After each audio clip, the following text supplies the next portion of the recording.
Sinagot ni Ombudsman Jesus Crispin Remulla ang hiling na mag-inhibit ang kanyang opisina sa pag-imbestiga kay dating House Speaker Martin Romualdez kaugnay sa flood control issue.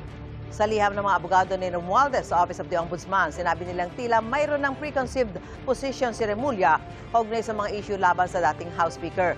Tila nagpasya na raw si Remulla na usigin si Romualdez para sa plunder kahit wala pa nilang nasisimulan o nakukumpletong preliminary investigation. Tila hinatulan na raw agad ng Office of the Ombudsman na guilty sa plunder si Romualdez bago pa man siya masampahan ng kaso.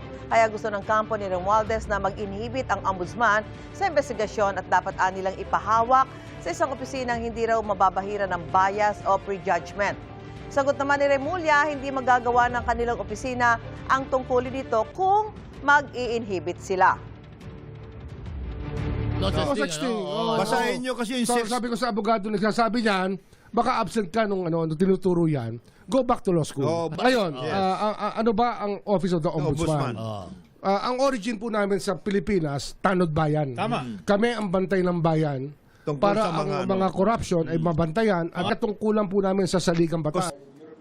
Sinabi rin ni Remulla sa kanyang radio program na may inilabas ng utos ang Court of Appeals para i-freeze ang asset ni Romualdez. Nitong Biyernes, inanunsyo ng Anti-Money Laundering Council na may pinapreeze na bank accounts at iba pang ari-arian ng isang hindi pinangalanang mambabatas, kanyang kasosyo at isang corporate entity na dinadawit sa flood control issue.